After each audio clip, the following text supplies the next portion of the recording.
Welcome to Screencast, Kind of Funny's only entertainment-based podcast where we come together and discuss movies, TV shows, and streaming services. We are broadcasted live on twitch.tv/kindoffunnygames every Friday around 11:20.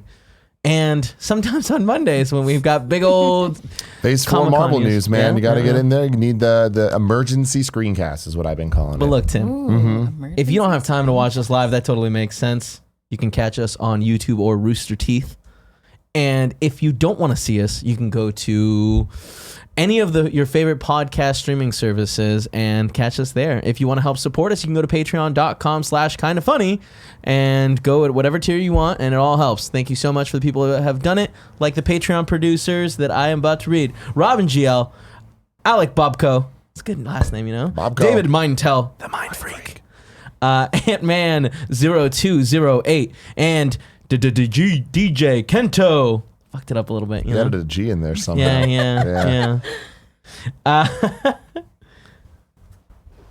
My name is Kevin Coelho, and to my immediate right, we've got one, Joey, the movie bro, Noel. Oh, hello. What's up, dude? What's going on? Yeah, you watch anything good? Yeah, I did. Shoot, I left. Can someone get my phone? I have to start writing things down because I can't remember. I'm really happy that you're doing that. Yeah. All right, well, let's move on to Tim. I'll be right back. Ty Gettys. Tim the Ty Gettys, baby. It's me. You tired? Me. You a little sleepy? Yeah. Yeah, you watch anything good this week? Yeah, the best episode of Bachelor I've ever seen in my life. Ever. The Mental episode this season. Insane, right, Joey? So every season they say it's the most dramatic season yet, and I really do think it's true for this one. Yeah. So I watched that show a little bit, just like Paula watches it. The second to last episode, the one before the Men Tell All, might have been the one before that. Fantasy suites. Yeah, the fantasy suites. But when one dude gets like kicked out, Yeah. And she fucks another guy in the windmill. Yeah. And then the guy that got kicked out got all mad at her. And he was just like, if you had sex with any other guy, I don't want to be here. And she's like, then you can leave. I had sex in a windmill twice, and Jesus still loves me. And it was like, yeah, you fucking get it, Hannah dude. B. And then immediately he was like, well, no, I didn't Queen. mean that. I was, just talking kind of. sucks. It's like, you little bitch, get out of here. Yeah, Get out of get here. out. Get out. Communication issues. He comes back. Does he? Oh, well, I'll show you the clip later. I think I saw it in the trailer where he's like begging her to like. He came with a ring to propose. She's just not down. Spoilers. Spoilers. So Joey, what did you watch now that you've come back with your phone? I've watched a few things. I finished Big Little Lies season 2, which I'm not season going to 2? spoil anything for. But like compared to season 1, did you like it more or season 1 less? is better in my opinion because it's such a. sad. I think because the storyline is so good. Season 2 is good and Meryl Streep is incredible. Isn't she always? Yeah. And there are I didn't not like season 2, but I just binged through season 1, so I think that helps too. Sure. When you can just watch. Were you it all. watching this week to week? Yeah. But it was good. I'll be very interested to see if they do a season 3, just because they've said that it's really hard to get this group of people back together because they're so talented. But I'm glad that I watched it. I do like that it's 7 episodes and it's not like some crazy long series. I feel like they're always a little bit too long. I like that that's becoming like the new standard, having shorter seasons for shows. I mean, I wish this would be shorter, and I haven't seen season 2 yet, so I'm hoping that I'm wrong. But Joey's saying she likes season 1 better. It scares me because I've been waiting to binge it when it was all finished, and I think I'm going to start doing that this weekend. But I really, really, really enjoyed season 1. I just feel like it overstayed its welcome. Like it was 6 episodes, and like I think that 4 would have nailed it, and it would have been so good. Whereas this, I kind of felt like we just saw the same scenes over and over. Well, Tim, we're getting closer to that, you know? I mean, I hope I it don't sounds know that like it we're would getting have farther worked here. in 4 episodes. I think they could have if they literally cut half the scenes of Shailene Woodley running on that cliff. Oh yeah. Like it was There were a the lot of same those. shot, and it didn't go anywhere. It was like the cast is amazing. Yeah. You know, the story was like super engrossing. I like the score is fantastic. Like that theme song when it pops up with the shot of the. Oh, it's great. And when the episode would end, I'm like, I can't wait for next week. And like that's the sign of a good show. So season 2, it's like I don't know that we needed it, but seeing the trailer for it, I'm like, let's fucking go. Yeah. This looks awesome. But I was still like Longer season, I don't refreshing know. at like 6 or 7 o'clock of like I need to watch this. So yeah, that's exciting. I'm stoked to finally get to it. Otherwise, I didn't watch too much this week because I caught up on Patriot Act. Finally, I was like 3 episodes behind. I love that show. It's a great show. It's fantastic. Even when it's like boring topics or like things I don't care about, it's like I feel like I'm learning something, and it's always always funny. And I rewatched Homecoming King, which is his stand-up special, and it's so special, man. It's so good, and you can totally see how that got him the job for Patriot Act and like how it evolved. So that was great. And then Lion King, and what we'll talk about later, Once Upon a Time in Hollywood. But Lion King was the last theater movie. You like that? I watched. I did like Lion King. Yeah. I really like Lion King. I didn't come to chime in on in review, but I watched Lion King last week. Did I talk about it? Yeah, we talked about it. Okay, well, I liked it. You guys already heard. Anything else on your list there, Joester? Yes. I watched the Netflix movie Secret Obsession. It's real bad. Real bad. It's real bad. You were Did so I still excited like about it. Did Which I one's still, that? the one with Brenda Song. I didn't even see this trailer. Oh yeah, Yeah. it's real bad. She gets in this like accident and she doesn't remember anything, and then her husband comes picks her up from the hospital. And then things get weird. It's not good. If you like bad movies, like bad Netflix movies, you'll probably like this, but I don't recommend it. I like that you watched like 3 Netflix movies where you're like, I don't recommend it, but I think I liked it. Yeah. I mean, I totally understand you just it, man. need that, like, I just need something to watch, and I don't really want to pay like attention to like really intense plot lines and stuff like that. You just want to watch it. So speaking of that, the other thing that I'm continuing to watch is The Office. Oh and my God, that's awesome. I feel like it is. I'm so happy you're still in doing such this. a good place right now where I'm just like, What season are you on? I'm in season 4. I'm like halfway through 4. Okay. And I'm loving it. I don't know why the episodes are like 40 minutes now. With like the hour-long episodes. Oh, this is a short season though. I think this the writer's strike this season? is during the writer's strike year. Interesting. It's really interesting to go back to series that I noticed there were longer episodes. Yeah, there's like a season that's like 7 or 8 episodes, and they're like 40 minutes, and that's the only season it happens because there was like a lot of stuff that they wanted to do, but they only had a certain amount of time to do it before the strike. I feel like the episodes suffer because of it, because I feel like a lot of times dark time. They don't feel like one episode. They feel like there's the A plots there, but then there's B and C plots that feel like they're from multiple episodes in one, and it feels a little bit more disjointed. But I'm also not against it, because it's like, it is. I love the world of The Office, man. Office Cinematic Universe, baby. Let's go. I'm so excited and happy to hear your views on The Office. Great. And I know it took a long time, but Tim, I'm so happy you're here. It's so good. I also watched I Love You Now Die, which is an HBO documentary about so it happened like maybe 5 years ago. The girl who like convinced her boyfriend to commit suicide like over text. And it was like a huge deal of like, can we charge her? Can we not charge her? Super interesting. They charged her, right? Yeah. But like the whole defense is like, she didn't do anything. Right. Is that enough? And they talk about like reasoning stuff. Super interesting if you like true crime stuff. I also watched Queer Eye season 4, which is so good. Yeah. Yeah. I mean, it's more Queer Eye, which like, if you like that, that's what you want. Some really interesting episodes. I like how they tackle different like social and racial issues and stuff like that. And then I watched finally Cockblockers. Oh, awesome.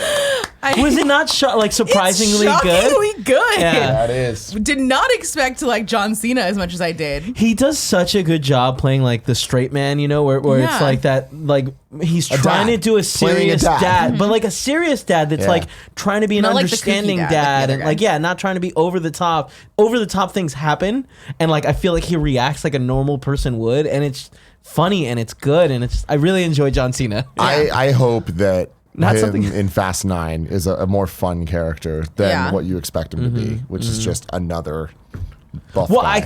I hope that we get something like this where it's like, me too. Yeah, and I think that could work and could fit. And obviously not as goofy and probably a little less butt chugging, but maybe not. Maybe not. I would say like arguably 100% less butt chugging. I don't know, man. I mean, it's an effective way to get drunk. Nos? No, it's him. That might kill them. That would probably kill him. Oh no! That's not how it works. A ton of Lizzo in that soundtrack, which I didn't realize at all till you like, said it. Oh, this was like 2 or 3 years ago, and she was just killing it then too. Yeah. Shout out to Cockblockers, man. Yeah. Shout out to Lizzo. What'd you watch, Kev? Since Monday, I haven't watched anything. Been busy. But once more, I want to pimp out. Like, you should watch Euphoria. The 2 episodes that I've seen so far. Really want to jump back into that. I see it every time I open HBO. Yeah, because they're pushing it real hard. I don't really understand what this is. It's a high school drama about like this girl that as a young child, it seemed like she had OCD, and then went to a psychologist and like got over, I think, like medicated. No, yeah, over medicated, but like also like over, like she has OCD and like bipolar and all this stuff where it's like overdiagnosed. Overdiagnosed, and like I kind of feel like someone had made a mistake there, and then she was over medicated, and then she like at certain age jumped in heavily into drugs. Her dad died of like cancer, and like they show a scene where she's the first time she does Vicodin or something, and she's hanging out with her dad, and it's a really sad scene, and like he's too high to like notice that she took a Vicodin, and like she's just like, oh, I enjoy, but so it's she just gets out of rehab when it starts, and it's like that school year, and it's very interesting, very interesting. There's a lot of more going on that I don't want to spoil for you. Wow. But I think you, Tim, I mean, it looks like a me-ass thing, this is man. your kind of show. Yeah. And it's superbly acted and written. Speaking of Tim Gettys ass shows, and a show that you, I think, would really like as well. I haven't talked about it on this show, really. Yeah, I know where you're going. Is My Hero Academia. I did the whole pitch for Greg on Kind of Funny Podcast, which is up today. And I'm I think halfway through season 2, and it's just wonderful. Killer. Yeah, it is wonderful. Great. Yeah. Alrighty, before we get into the news, I just want to let you guys know this show is brought to you by our sponsors, MeUndies and Quip, but more about that later. Some of my favorite sponsors. Oh, I love them so much. I like my sparkly toothbrush. This is your favorite color. It is. Sparkle. It's not a color. All right. It's an accent to a color, you know? It's a way of life, Kevin. All Jeez. right, now it's time for the news. New news. Our first story, the Riddick, what? What? Riddick 4 script is done. There are no plans to make a Riddick 4 movie, but Someone just decided on Instagram, Vinny D himself. Vinny D himself put an Instagram video up where he continues to just be extremely high. I don't know if that's his personality, like off camera, or he's just stoned out of his mind. Let's watch a little bit of it. Vin Diesel is a crazy person, and all his Instagram proves it. I want Britney Spears' Instagram and Vin Diesel's Instagram to hang out. Yeah. Because I feel like they're equally, they're on the same We wavelength. show this before we jump into it, because we don't see this again. Okay. So yeah, there it says Riddick 4, Furia, which I think is the planet that the Fury people are from. All right, and then yeah, but it's like a minute of him not saying anything really relevant.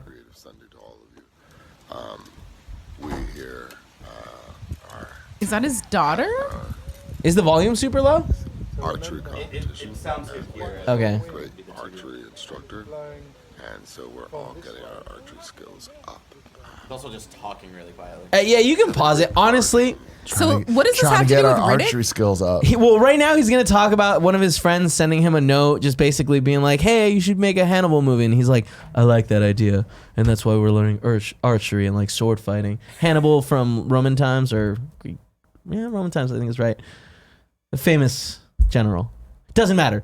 And This then, is all in a video where he's teasing a script for Riddick? for a movie that is, as far as I know, not in development at all. And he's like, look what I got as a birthday present. Should I show him? And his daughter's like, can I show him? And it's like, yeah. And she comes up behind there and pulls it up. And he's like, it's the Riddick 4 script. And it's like, you are so interesting. Now, that being said, I would love a Riddick 4. You know? I really enjoy the Riddick movies. Not the... I don't know if I've seen this last one. Need a Riddick 4? No, God, no. We didn't need a Chronicles of Riddick. But I enjoyed the shit out of that weird-ass movie. Did you watch it? You ever seen any of these? There's Pitch Black. I think it's called Pitch Black. It's Pitch Black, then Chronicles of Riddick. Yeah, and then it's We did just need that Riddick. And then just Riddick. I never saw that one. I don't know that I've I ever liked seen Chronicles a lot. No, I've The seen game it. was great. It just didn't make any sense to me. Because it's like, he at the end of Chronicles of Riddick, spoilers, but he's like emperor of this weird ass giant army, and then Riddick, the third movie, it seems like he's back to like being on the run. It's Vin Diesel. What are you gonna do about it? You know.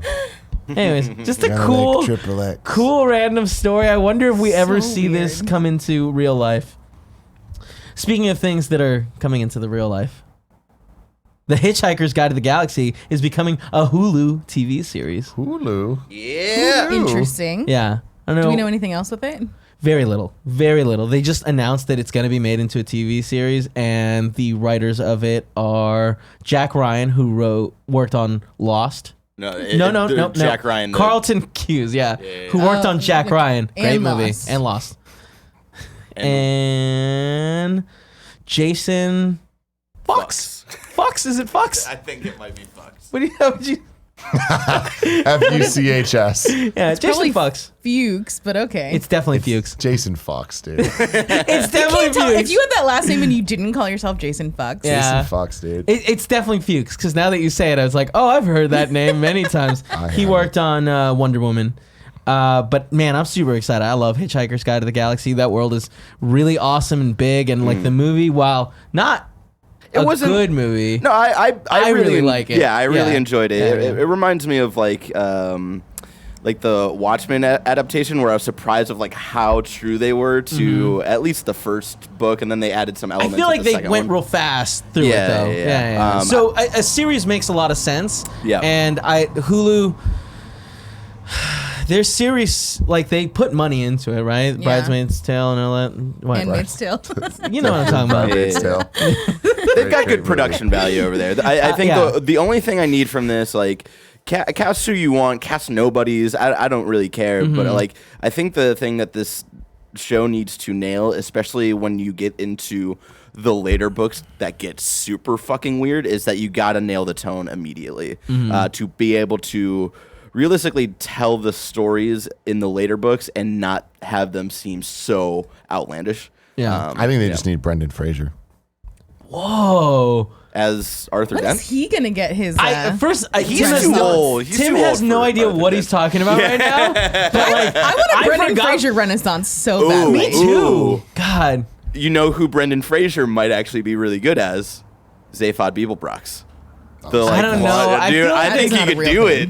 That's a real thing. Who's the guy that they cast for the movie? Oh, he's Hammer. Justin Hammer in What's Iron the name Man of that 2. actor? Sam Rockwell? Yeah, Sam Rockwell plays that guy. Sam Rockwell fucking killed it. Yeah, Sam he was Rockwell's great. So good. Yeah, in so everything. good. What if his name was Sam Fuckwell?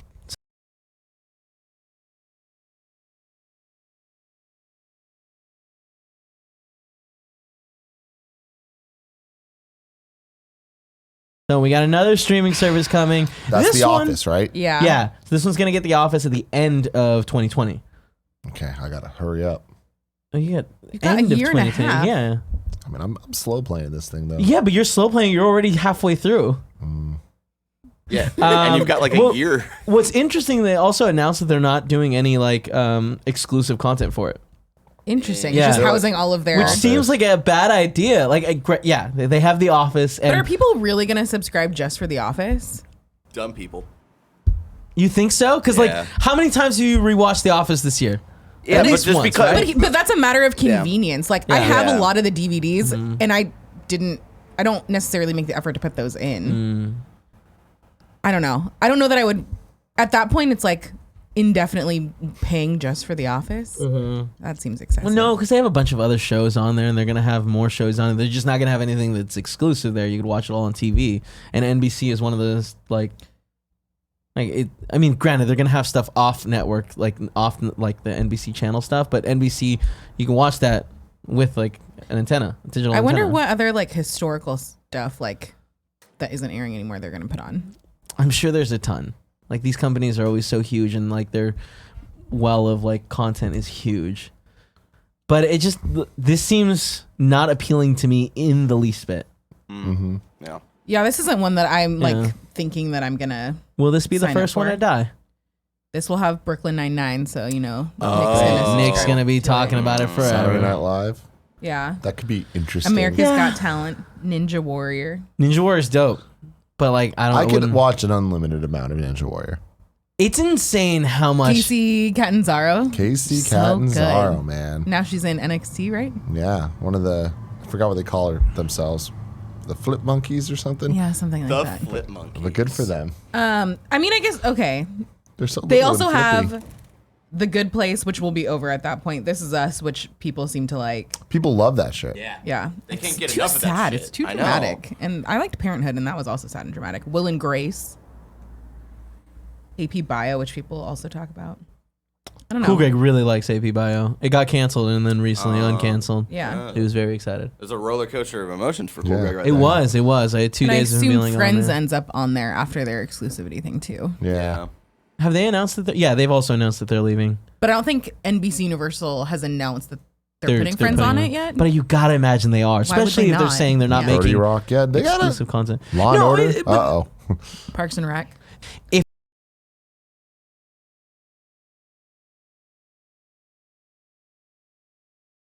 If we didn't have access to Parks and Rec, like I've seen Parks and Rec, no lie, more than 10 times the whole season through, series through. I very much enjoy it. But like, if it's gone forever, will I ever think about it again? I don't know. I'll probably think about it, but I don't know. No, that you'll yeah, go but out like, of your way not to the watch point it. where like I'm gonna pay a subscription service to watch it. I might like utilize some sort of like 7-day trial and like be like, can I do it? Can I get through the whole show? I can. I've done it before. I'll do it again. They might get me with Brooklyn Nine-Nine. Just because that series. I've never heard you talk about it before. I hate you. What? Nick talks about it all the time. It's weird that you don't chime The in. further back I go, the more interested in this that I am, because they have Saved by the Bell, Friday Night Lights, Community, Seinfeld. It's all about marketing, like Seinfeld's what they're good. saying. Like if they come out day one, are just like, hey, look at all these shows that are exclusive here, that are not new original, but they're exclusive, and it's the entire series, entire runs. Boom, day one, it's all this. That's an exciting premise. If it's like, hey, here's a streaming service. Yeah. Over time, problem things is- may come and go. It's like no one's gonna care. The problem is we know they're not like getting The Office. We know they don't have Friends day one. Do Right? we? Why? Because Friends is still on Netflix till the end of 2020. Is it the end of 2020 or is it the end of this year? I know Office is definitely the end of 2020. Yeah. That yeah. means I think Friends is the end of this year. Okay. So they might have Friends. I don't know. For me, if it's just like an old catalog of like old stuff that I've already seen and love, but not necessarily excited to go back, it's got to be real cheap. I think it could be, and I don't think that you are the audience for this, and like I don't know who is, but I think that if they have a well-crafted message of who this is for and why it's worth them subscribing to, and I think a big part of that is like if Law and Order SVU was taken off Hulu and exclusive on this thing, Gia would pay. Really? Yeah, because it's just background noise, and it's like it's good this. background This noise. would be the same thing for the people that used to buy DVD box sets of TV shows, right? It's just like they want it because it's just something that they can always go back to, and it looks like they own every single show anyone would ever want to do that to. Is Seinfeld NBC? Yeah. Shit. Yeah, there you go. You're not into Seinfeld at all, right? Tim. Oh no, I'm not. Okay. And Joey I is. do. Oh, you are? But it is very much like The Office, where it's like background stuff. Like I don't necessarily go through and be like, really feel like watching this specific episode. It's like I'm kind of in a Seinfeld mood. So I looked up one of my favorite old TV shows. Uh-huh. It's called American Dreams. It was on for 3 seasons. It was like the story of like a family in the 60s, and like she started dancing for American Bandstand. Really cool TV show. It's only the first season's ever been put on DVD because there's so many licensing issues with all the music. Oh, interesting. So if they manage to get that on the streaming service, I will 100% subscribe, literally just to rewatch the show. Whoa. Well, that's cool. So that is one way of getting people like stuff that hasn't been Easily available Yeah. anywhere. Yeah. Oh, CRS1 under in the chat points out a good point. Friends is going to HBO Max. That is a good point. Yeah. That's such interesting. Because it's Warner produced. Yeah. It was distributed on NBC. It all gets messy. So messy. Yeah. Golden Girls. Ooh. Is that NBC? Yeah. Golden Girls, Knight Rider, Miami Vice, Cheers. I've seen the God. old things. These, yeah. That's the thing, man. That's They got the interesting. legacy content. Yeah. Do you think Nick's gonna be on there? Yeah, because he's old. No, Nick's gonna wait for somebody else to sign up for it. It's not a bad plan. And then Not a talk bad about plan. it 3 years from now. All right, well, moving on to our next story. Speaking of the far future. What? Because he said Were 3 we? years from now. Oh. Mad Max Fury Road sequel will happen, according to director George Miller. Let's see how long it takes. So in an interview, George Miller essentially said that, like, yeah, he wants to make 2 more movies one that is Mad Max and one that's Mad Max and Furiosa. Doesn't seem like it's happening soon. He kind of implied that it's his next project, but yeah, I'll believe it when I see it. Yeah. I really hope that these happen in a timely fashion. And I feel like he said this 6 months after Fury Road came out. So it's just him saying it. No, 6 months, I believe 6 months after Fury Road came out, he was like, I'd be down to make a Furiosa movie. But Fury Road is phenomenal. I've never seen it. Fury Road, phenomenal. It's real good. Yeah. And it's I don't know that I need more, though. Like, really? I can't imagine them making movies that are going to enhance the first or that are going to be better than the first. So it's kind of just more, which is cool. The third. The fourth well, movie. but I mean, Fury Road's kind of its own soft reboot. Kind of thing. It's not though. But I mean, in terms of like tone and in terms of like what it is culturally, I think that it stands alone as its own thing.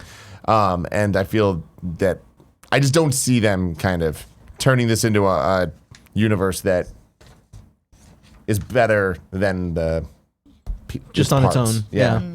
Interesting. I just feel like that world is so fun to dive into. Where even the older movies, I think, are really cool. They're dated, like they didn't age super well. Yeah. But it's still an interesting world, and it's cool to like have more stories from there, especially if he can get the magic that he put into the last one.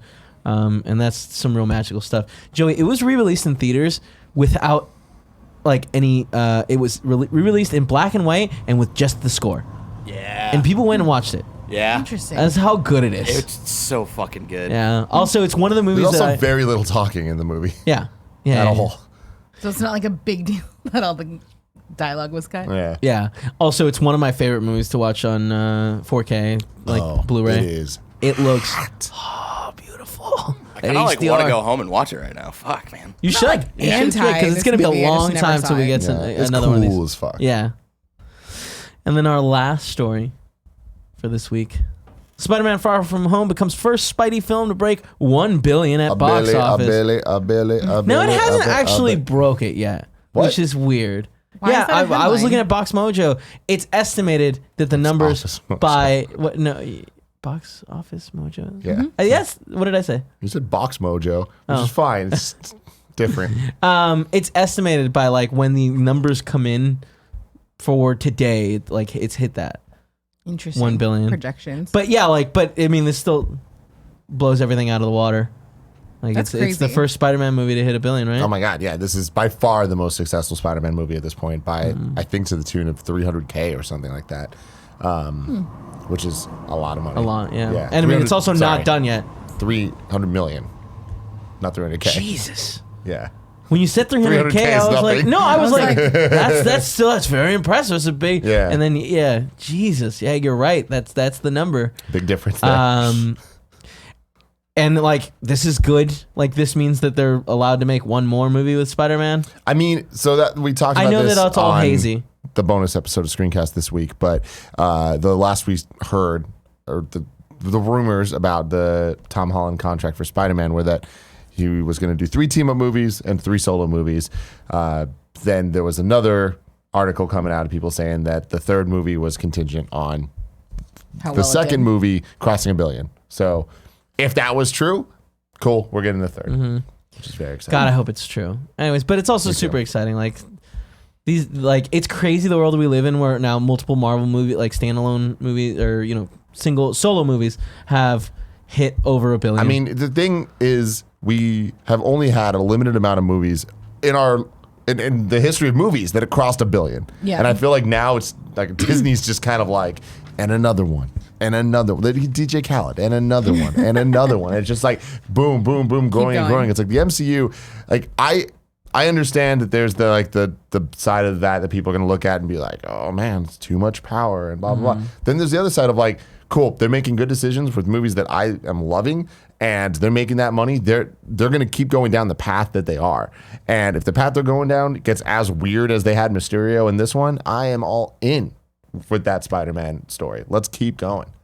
I'm very excited for the future. That's so exciting. Yeah.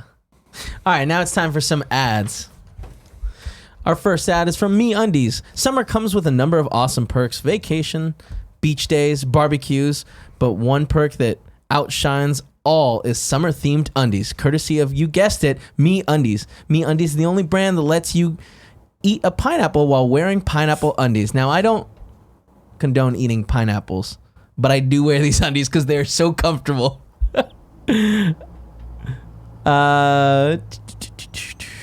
Or watch Skylight Up on the 4th of July, knowing your undies are doing the same. Glow-in-the-dark undies. Yeah, that's right. They got them.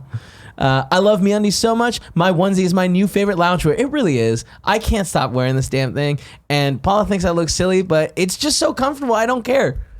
Let's talk about comfort. MeUndies scientists spent countless hours in their underwear labs testing out the softest fabrics in all the land. The result, micromodal fabric, which is a full 3 times softer than that boring old cotton. Your move, cotton. And right now, I'm not wearing MeUndies. I'm wearing cotton, and it's sandpaper now. I'm wearing MeUndies, and those micromodal fabrics are treating me well. It's soft. It's juicy. No. Moving on. Not only that, but you can match your bottom half with your better half in matching prints and colors, which is awesome. They also now have the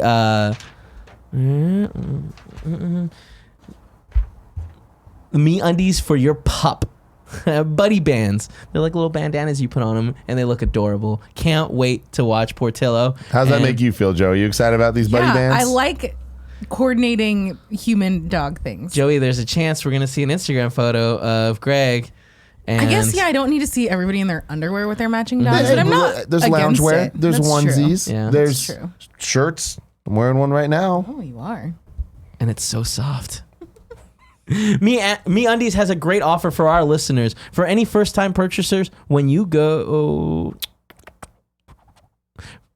MeUndies products, you get 15% off and free shipping. Get 15% off the most comfortable undies you'll ever put on. To get 15% off your pair and free shipping and 100% satisfaction guaranteed, go to MeUndies.com/morning. That's MeUndies.com/morning. Our next ad is Quip. Packing your toiletries somehow always involves delicate game of stacking and space hacking. And don't get us started on lotion exploding all over your Dob kit. And that's what happened when I went to RTX. My sunscreen exploded in my bag and it ruined my toothbrush. Why? Because I didn't have one of these cool Quip ones with the little cap. Tim, it's fantastic. You've got Quip and you love it. I use the Quip every single day, and every time I travel, I take it with me. Why? Because it's super simple. It's very sleek. I love the look of it, love the feel of it. I love that it has this little stand. But wait, Kevin, it's not just a stand. You can pull the toothbrush out, flip it the other way, put it in. It becomes a holder. It's awesome. Yeah. Not only that, it has that thing where you can stick it on the wall or on the mirror. You can stick it there. You can put it in your cool. Dob kit. Your lotion can explode all over it, and it's not going to get on your bristles. Yeah. It also has the 3-month battery life that will last through a season filled of weekend getaways. They're making it easier than ever to keep up with your wake up and wind down routine when you're out of the office. The built-in 2-minute timer pulses every 30 seconds to remind you when to switch sides to help you to clean your whole mouth evenly. And that's true. No one brushes their teeth correctly. This really helps because you're supposed to do 30 seconds on each quadrant. All right? Who's counting? No one. We all know you're in there for 30 seconds and you're out. You're doing it wrong. Let Quip help you. I have these out of order. Tim loves Quip because it's so stylish design.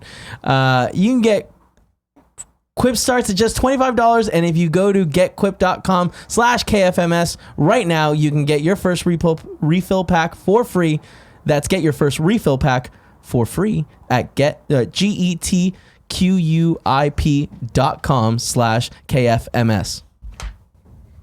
Before we get into the big topics, some cool things the chat brought to my attention. Aladdin also crossed $1 billion today.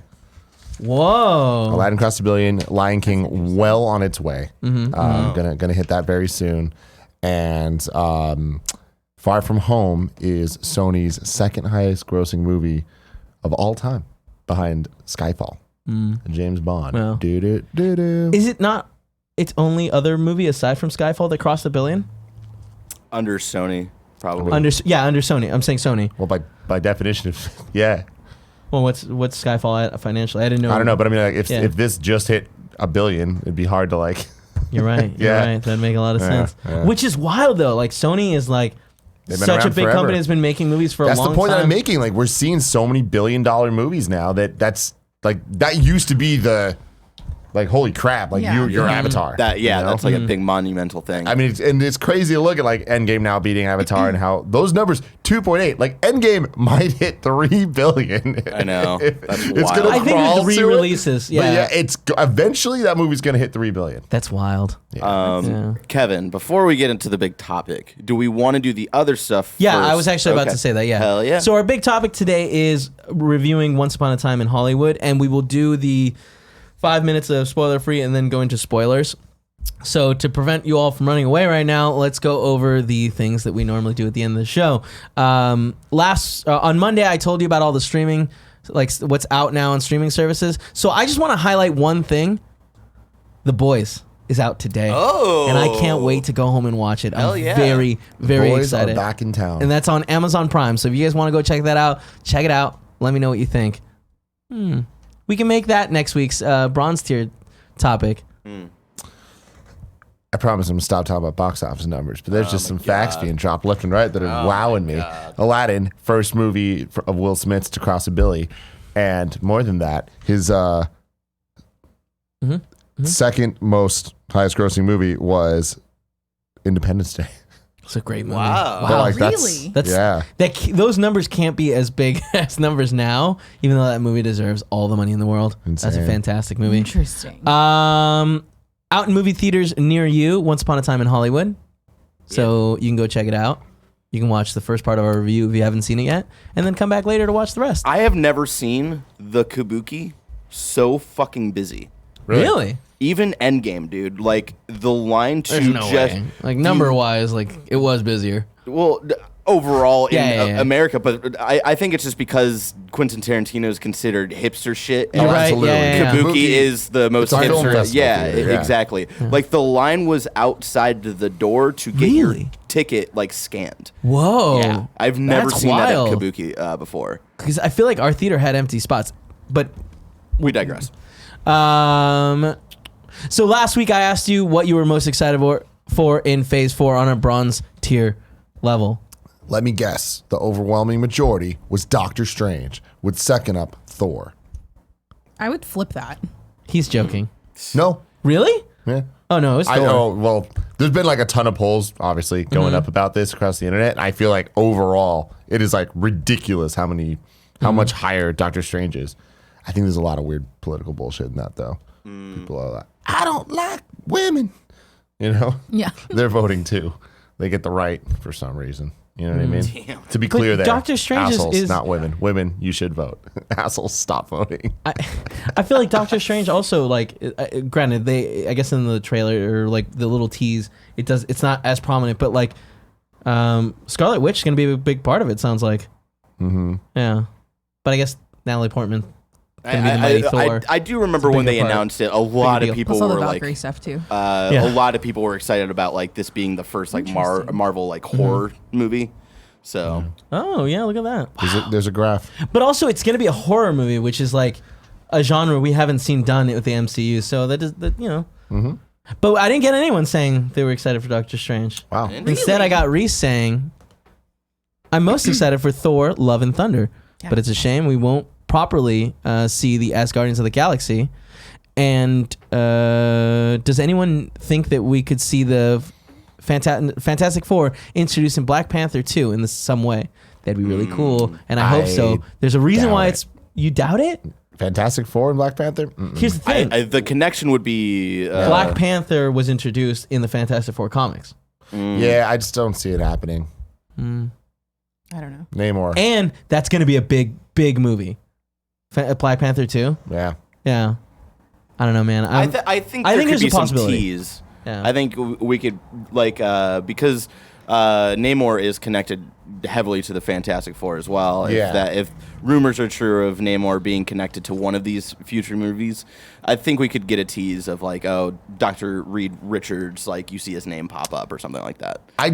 don't think so. That maybe something small like that, but like I don't think so because I don't think that these movies are gonna want to do too many like references and like building things. And I think that Namor will be in it, and that will be something they're trying to build out. I also think that we're gonna get Storm. So it's like I can't see them doing X-Men building and Fantastic Four building, although it's the MCU. Baby. Again, like it would be a patch. It would be like the Doctor Strange line. But you're making, like, I think that we could get it in that way, and it could be a little bit more than that, where they're trying to figure out what's going on with Namor and, like, why this is happening. And there's a scientist that's helping that's Mr. Fantastic. And it's just like, you get him as a normal person, like, maybe setting up the events that will be, like, hopefully their own movie. Interesting. Yeah. Very interesting. Unknowns. Yeah. And then we also have Mitch Krasen. I'm most excited for Falcon and Winter Soldier. Winter Soldier is my favorite MCU movie, and the character hasn't had too much to do in recent films. Any opportunity to expand what he is doing in a modern world, especially without his best friend anymore, seems awesome. You know, it's interesting, and what a wild world we live in, where one of these side shows is what someone's excited for, and I get it. Oh, like, totally. It's Winter also Soldier like is the one of the first best thing we're getting this after Black Widow. Yeah. So, but Winter Soldier, that movie is phenomenal. That's a great movie, and that thread being open of like, yeah, what's going on with his life, and like he's gotten, it seems like, over this stuff, but has he? Now with Bacon Guy, like there's a chance. Return of Bacon Guy. Yeah, that he gets activated again. The Bacon Guy, Daniel Bruhl, on his Instagram, he posted the actual picture of him with the hood. Yeah. Dope as fuck. Real cool. Very exciting. Yeah. All right, for next week's bronze tier topic, can you guys go and tell me what you guys thought about The Boys or Once Upon a Time in Hollywood? So, because that's what we're about to talk to about. Also on Patreon, if you want to do the platinum tier, right? Platinum. You can get this shirt. You too could. Barrett, let me get the one. Like Kevin. Let me get the one. I mean, you know, you can look like you. Look at that. That's just a serious photo. Just future proofing for the next convention that where he gets banned. Yeah. Greg Miller. Yeah. Great. It's inevitable. He's tried at PAX to get banned. Will he do it this year? With the fog machine, you know. Oh yeah. Yeah, we got real close. All right, now it's time for our big topic. Let's talk about Once Upon a Time in Hollywood. First 5 or so minutes will be spoiler free. And we'll make it very clear when it's spoiler time. I will put for people watching on YouTube or listening to podcast services, I have a time code. And then for Twitch people, I will put it into the title of the Twitch stream. Oh, wow. Awesome. That's great. Are you doing the spoilers, bro thing? I'll do that too. I just don't think it looks good. I think it's a really bad looking graphic, so I hate putting it up. Okay. Promo well, news. You don't have to then. Yeah. It'll be in the title. Okay, good. So, guys. Yeah. What'd you guys think? I liked it. Uh-huh. I will put out a caveat of like, I don't watch Tarantino movies. I don't know that I've ever seen an entire Tarantino movie all the way through. So I feel like I have a very different perspective, and I'm going in with a very different mindset than a lot of people that are going to see this movie because it's a Tarantino movie. Quick question. When you think Tarantino movies, what's the first movie that pops in your head? The first one, Pulp Fiction. Okay. I got really turned off because I saw bits and pieces of Kill Bill and it was like really gory and that wasn't my jam. It's super gory, yeah. So that's his I style. kind of and that's what between that and the Nazi one that I don't remember its name. Inglourious Basterds. Yeah, like all of those, everyone was like, "Oh, these are like really intense." I'm like, "That's not really what I'm going to the movies for." So I feel like I'm going on it based on just the subject matter, where I think most people are going because it's a Tarantino movie. Mm-hmm. And you're an expert in that field, true crime. It was the true crime. I love that like idealistic Hollywood 60s kind of vibe. So the two of those put together is really interesting. Maybe it's 70s, I guess technically. No, I guess 69. So yeah. The end. Yeah. That's my spoiler impressions. Tim Tam. I did not love this movie. No? Yeah. There were elements to it that were great. It's a Tarantino movie. Obviously, a lot of scenes were very well acted. The cast is fantastic. Phenomenal. And there were a lot of fun moments, but I feel more so than I've ever felt about one of his movies that I've seen. I haven't seen them all, but I tend to like the more over-the-top stylish ones, like the Kill Bill movies. Or Django. Which I feel... Where I feel Django succeeds is it has the over the top moments, but they feel realistic within the world that they built, and they're not too often or too common. And I feel like the plot of that movie, the narrative of that movie, was very straightforward. And I feel like with this, it kind of went full Tarantino in a direction that I don't personally care for. And it felt, very kind of like navel gazy, like very kind of like, I'm gonna make a movie about nostalgia. And I'm just going to do about things that I want. And I'm going to recreate 1960s LA to a point that I don't feel was necessary and didn't like add to anything. And it's like, I get that he makes movies for worlds that he'd want to live in or like want to see realized. I feel like this movie has like a perfect example of the point I'm trying to make is this movie has way too many scenes of people in cars that are long shots of them driving. And you see them driving. They're not doing anything interesting. But like 1960s LA is painstakingly recreated around them, and it just doesn't feel like it's adding to anything except for him being like, I want to do this. And that's fine. I just don't think that necessarily makes a great movie. And I think that the cast and what the cast had to do, some characters were way more interesting than others. And I think like Margot Robbie got robbed of a lot of stuff. She has, I think, the best scene in the movie for like character, but then it's like it feels like it came out of nowhere and then doesn't go anywhere else.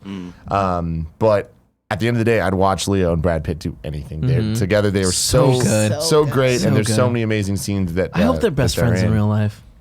I do too. I don't think they are. I know that they're not. Like I can feel it in my bones that they're not. But like, God, I want them to have the relationship. I want them to have the relationship they had in this movie in real life.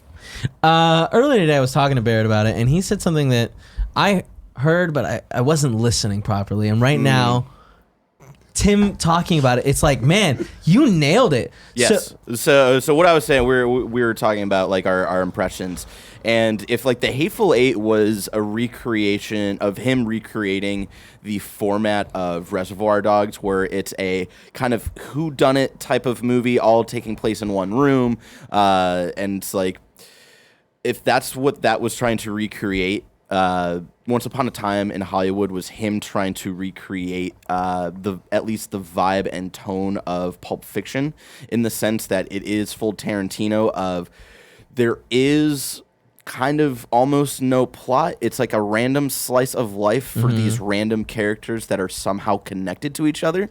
And because of that, I actually really liked it. It went into places that I didn't expect, and it's very slice of life, where I feel like a lot of the stuff that happens in the movie doesn't really like matter or like build to anything, but they're still interesting on their own in those scenes that they're happening in, and that's why I like really enjoyed it. I don't think definitely reviews right before the movie was coming out were saying like, this is his best movie in like 15 years and stuff, and I was like, absolutely not. I don't like it any more than Inglourious Bastards or Django. Like I think those two are like leagues better than this movie, but I still really liked this movie. I'm a Tarantino fan.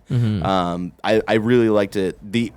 I would say the two major Tarantino releases that I'm not huge fan of is Jackie Brown and Hateful Eight. Yeah. So I liked this way more than Hateful Eight, but I wouldn't put this above any of the other recent stuff. Yeah. I thought that was a very astute observation, because it's like, this is like in that same style of Pulp Fiction, and where that was 80s? Like the time where it takes place. I want to say 70s or 80s. But it's a nostalgic look at that, and it's great. The difference being there that Pulp Fiction plays a lot with the timeline of it being cut up, and somehow I think that makes the story a little more interesting. Yes. Which I know it's very like subjective. Like a lot of people are annoyed by the timeline being all muddled up, but I enjoyed this movie, but like I don't think that I'd be like, hey, go watch this movie. I think I'm recommending, if you really like Quentin Tarantino like movies, go watch this movie, because this is so much about dialogue and is a slice of life where there's very little action for a lot of it. Then there is action, but I won't get into more of that. I feel that you're right about a lot of that. In the Pulp Fiction thing, I think the difference for me, and I think why I'm not vibing with it that much, is Pulp Fiction had a plot. Like it had things that were happening, and even if they were out of order, it's like stuff was going on. You could watch this movie and like leave the movie, and if someone asked you like what happened, you'd be able to answer it. Whereas this didn't, and not every movie needs a plot, but I think the problem and difference is with this is it relies on prior knowledge of characters and situations for your expectations to be subverted, or else you're just kind of delivered something where you don't know who's who and how they're related. You see characters and you're like, I get that I'm supposed to know who they are, but like I'm not familiar enough with this story to care that they're neighbors with them, which is different than how reality was. You get what I'm saying? Right. So because I don't know that stuff, watching it is just kind of like, I'm just being delivered a alternate version of reality for a reality I didn't know, and the alternate version doesn't really have a through line. You know, it is slice of life, but it's just. It almost feels pointless, but then you get all these great dialogue scenes. You do get all these great character dynamics, and it's like, so is it worth watching? Yeah, for those, because it is cool. It is brilliantly shot for sure, but I just think it's indulgent, and I think that that's a easy criticism to lob at it. And I feel like you cannot watch this and be like, it's too Tarantino. Like, and you already know you're right. Like that's just how these movies work. But I think elements of narration and flashbacks that are used, they stick out in a way that don't feel like they're adding to a cohesive tone to it. It just, that feels like it's Tarantino, so it has to be weird. Well, because it's not consistent. Yeah. If it was a consistent thread through the movie where you do have these narration or like timestamps and stuff like that, then I think it would make more sense. But because of the way that it's used, it almost feels like two separate. Like the last third feels very different than the rest of it. Very, very different. And it's like I don't think that's earned in the way, because I feel like the last part of the movie very much feels like there's a plot. It very much feels like this is happening, so that happens. Whereas the rest of it doesn't feel like it's setting things up, and it doesn't feel like they're building the world that eventually you get there. It's just kind of like there's a lot of elements that are just introduced that I just feel overall it feels like a Tarantino movie. My first thought leaving it was, I'm a little worried. I'm more worried about Death Stranding than I've been so far. It's just such a funny like place for your mind to immediately go to. Yeah, I'm just like, oh. Yeah. Like maybe the artist got too much power on this one. So Joey, would you recommend people go watch this movie? Yes. Tim Tam, would you recommend people go watch this movie? I'm similar to you, where it's like if you're a Tarantino fan, you got to. Yeah. You know, like if you're a movie fan, even like I think you should go watch this, because it's like it's a good you film. You should have an opinion on it. You know what I mean? You should. Even if you're not a Tarantino fan, I feel like somebody, I forget who in the chat says it's his most accessible, which I kind of agree with. Like if you're as going in, you don't think I really so? don't think so. I don't agree with that. Because what I'm saying, like Django, it's a plot. Yeah. Like there's a story, and I feel like and like it doesn't matter. Well, I think we can get more into it once we go into spoilers. I would recommend this movie to anyone that's a big Quentin Tarantino fan. Or do you like Brad Pitt and Leonardo DiCaprio? Because I feel like they do such a phenomenal job in both their roles that it's just like they're such good actors, and they showcase that so well in this movie. So yeah, if any, and like that's a big bunch of people, you know, so it's like, yeah, for the most part I guess I recommend it, but like just know what you're getting into, where it is long. It is very long. And it's fun, but like it didn't feel long to me. Oh yeah, it didn't. For me, it didn't feel long, and without spoiling anything, like towards the end, like the very end of the movie, I was like, oh, here we go, we got another act. Like I thought we were getting more. Yeah, and I would have been fine with it. Yeah, but I won't say anymore. Yeah, I'm not saying that the long was an issue. I'm just saying like I did not realize it was that long, and we got out. It was 11 o'clock, and I was like, holy shit. Yeah. I still have to plan Screencast. All right, now we're going to jump into spoiler territory. You guys ready to rock and roll? Yeah. It's the spoiler zone. Goodbye, non-spoiler people. Welcome to the spoiler zone. Name's been updated? The name's been updated for a couple minutes just to give people a heads up, so we're good. Okay. We're good, baby. Let's talk about spoilers. Man, what do we want to get into? The last 15 minutes of this movie go batshit crazy, because this whole movie is very... It's a slow burn. It's a slow burn in a good way. Again, there's a lot of phenomenal acting, good character building moments, but we get to a point where they're like, all right, this is all the action, and you can tell it's coming, because it's the murders are about to happen.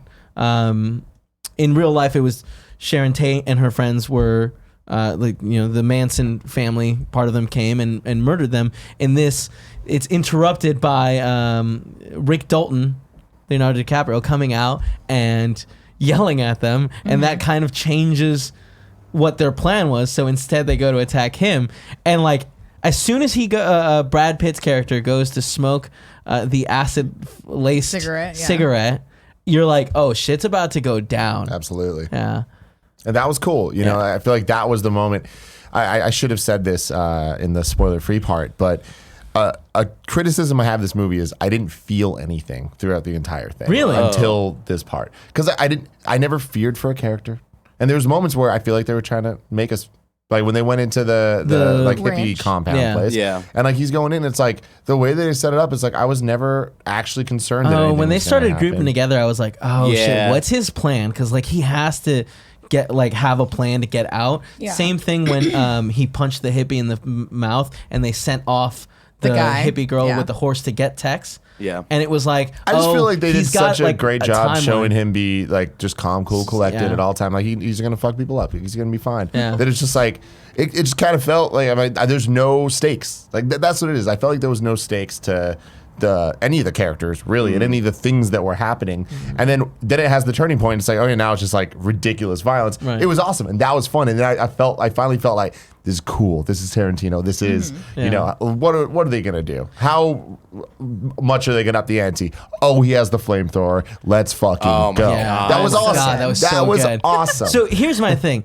I felt so much for Leonardo DiCaprio's character. Because I felt like there's a moment where he's sitting with that child actress, and she's that exchange is so good. It's so good. It's so funny, but at the same time, it was very deep. Yeah. Where it was like not deep, it was very emotional. Where we have this moment of him just kind of sitting there, and she's like, "Oh, what's the book about?" And it's so closely related to what he's going through. Yeah, and he just starts crying and feeling sad. And this child now is trying to be like, "Hey, everything's okay. I'm sure it's a great book." And it's just like those moments, and also when he fucks up his line, and he then can't. He's out of that moment. Yeah. And the director's screaming off like just keep going. Camera. Keep going. You got it. Don't worry. We're not gonna keep going. That feels like so true to the like nostalgic feelings of that like of what I assume that era of movie making was, where it's like, no, dude, or TV making, like we have film, and if we run out of film, we're not gonna cut right now because you had a fuck up. Just keep going. And then him going back into the trailer. Yeah, trailer. Like that just built so much. Like even the conversation he has with that director who's trying to get the spaghetti westerns made. And it's like him walking out and breaking out with the Brad Pitt and Brad Pitt kind of like not knowing how to handle the situation. Yeah. So good. And it's these character moments that I think makes this like a good film. Yeah.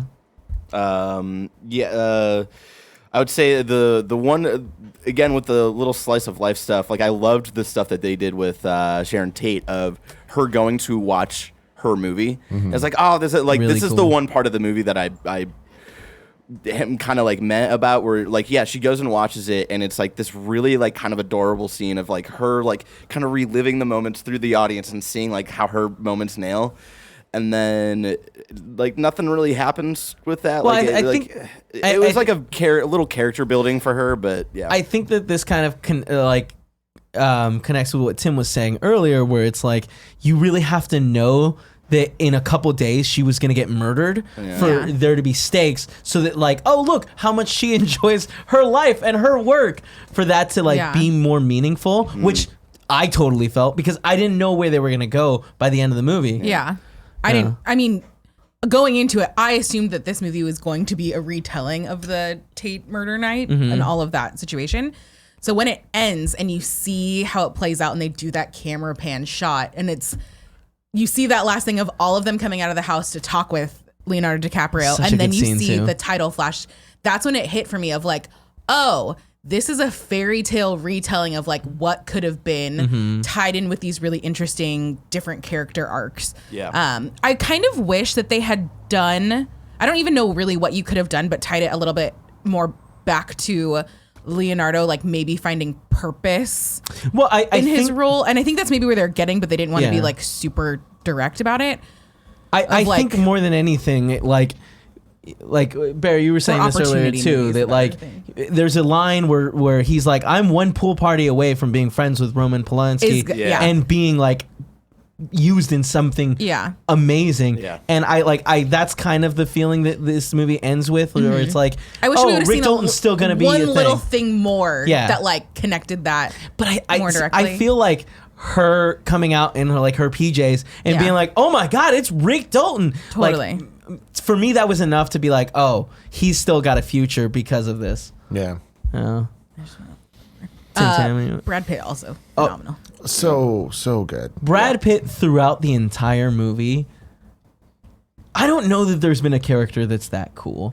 He's very cool. So cool. When he climbs up on the roof and we see the flashback of why all these people are like, oh yeah, he murdered his wife. And it's just like, oh man, that could have gone either way. Like he could have very easily murdered his wife right there, or there could have been an accident. Yeah. But it's like, oh, that's not that flashback. That was earlier. That was when Kurt Russell is walking into the with Leonardo DiCaprio about why he won't hire him. The flashback we get when he's changing out the antenna is him fighting Bruce Lee. Yeah. Bruce Lee stuff was all great. Yeah. It was so fucking good. And I like that it wasn't just that one note of that one scene, where we also got scenes of him training other people, like Sharon Tate. Well, Sharon Tate. Like that's my thing is like I liked Margot Robbie's kind of parts in this movie a lot, and I know this movie's not about her, but it's like it just makes me ask then what is it about? Because when we see Rick, it's like you're talking about, it's like we don't really get character development from him. We just kind of see him kind of dealing with something, which is fine.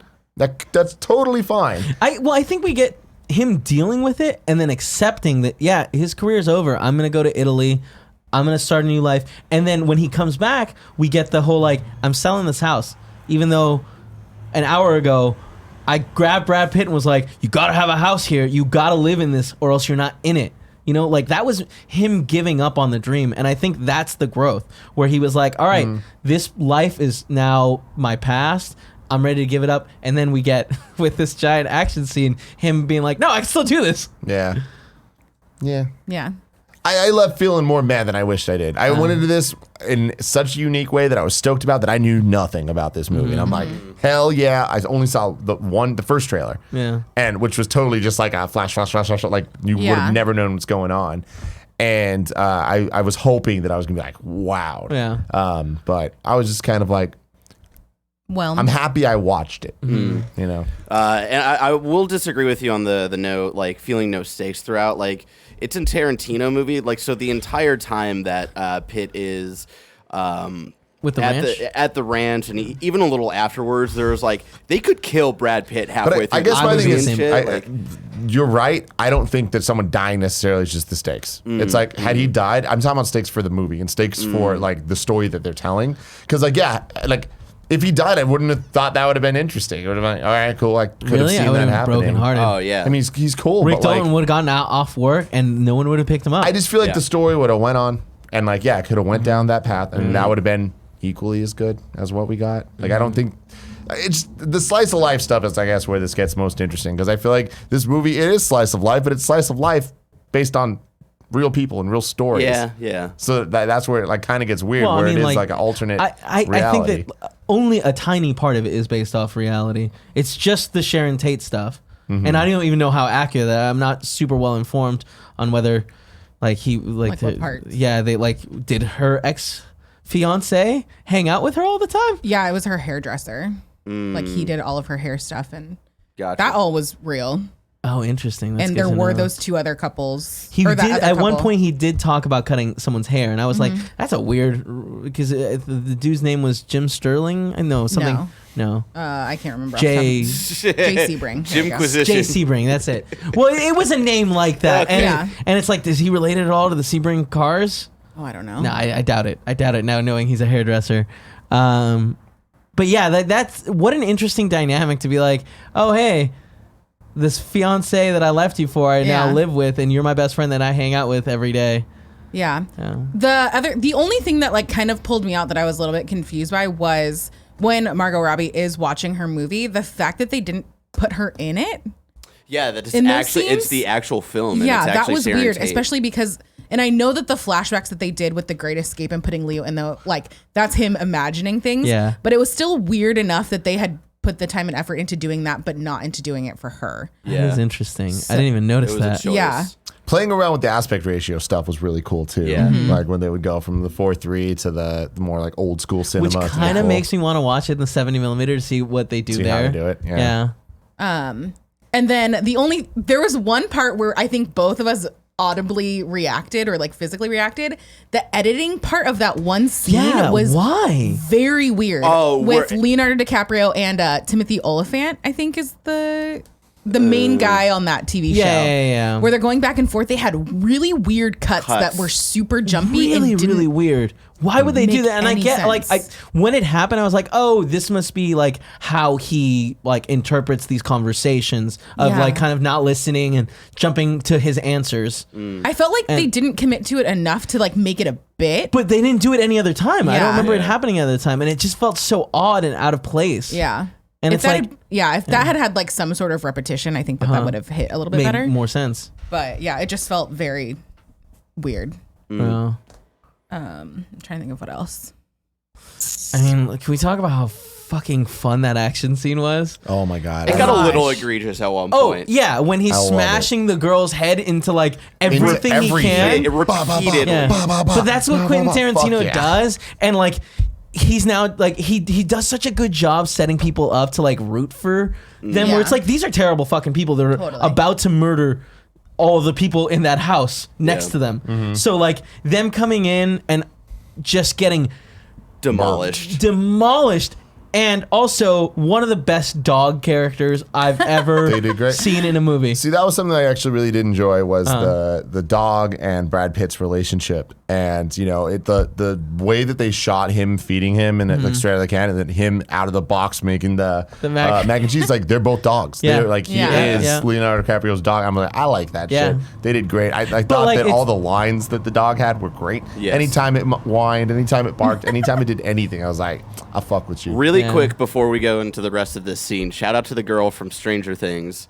Like, shout out to the conversation where they're all in the car and they're like, was that just Rick Dalton who just yelled at us and stuff? And the girl from Stranger Things, who you think is going to have a bigger part just because she was just in season 3. But Uma Thurman's daughter. Yeah. And then she just like, oh, I left my knife in the car. I got to go get it. And then she just drives away. It was fucking hilarious. Great. Yeah. I loved that shit. Also, they called the dog a girl, but I'm pretty sure I saw a dick. No. Somebody let me know. You ever seen a female dog's anatomy? There's a little bump there. I mean, I saw a doinker. Dog that size, you can see a big old doinker.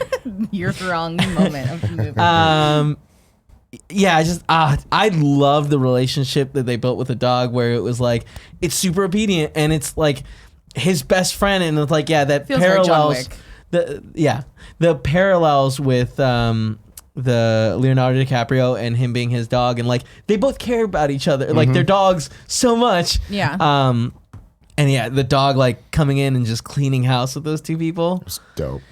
But that can to the face scene, one of the most graphic things I've seen in a long time. Because it's not just the like kook of it, it's the like on her while she's like on the ground freaking out because her nose is just fucked.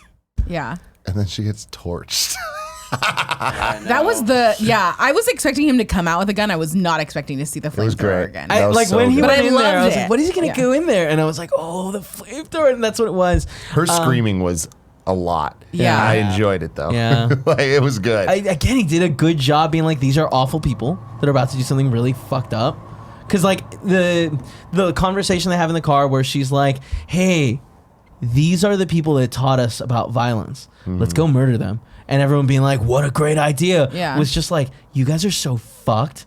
And like, I know they're on a lot of LSD, but monsters. And they were all super, like all the stuff that happened in the Tate murders of like them being crazy that kind of lined up and felt like something that totally could have happened. We haven't talked about the Lena Dunham. Dakota Fanning, holy cow! Stars, and also Dakota Fanning in it I really enjoyed. I was wondering who that was gonna be because they made such a point of not showing her in the scenes leading up to it that I was like, oh fuck, I totally forgot that you were in this. The Lena Dunham thing, I'm like, this is perfect for her. Like, well, yeah, God, we went out and had a drink after, and Gio was like, I can totally see her hearing that this movie was gonna happen and being like, Quentin Tarantino, I will be the best Manson girl you have ever seen ever, and you need to let me do this. I'm like, oh yeah, I can absolutely see that happening. Wait, but to be fair, she killed it. Which Manson girl was she? She's the leader. She's the leader of the Mansons. That's the older woman, like. No. Lena Dunham's the leader. Oh, I see. I thought Squeaky Fromme, also a very prominent Manson girl. But Lena she was the one that took care of the old man. Yeah, which I don't know if that is anything set in reality. I have a feeling not, but I don't know. I like that scene so much because I felt like it came from a really high place of him having this interaction with this girl, and like the interaction was really cool, and he was very much like, I'm not gonna go to jail because you're offering to blow me right now.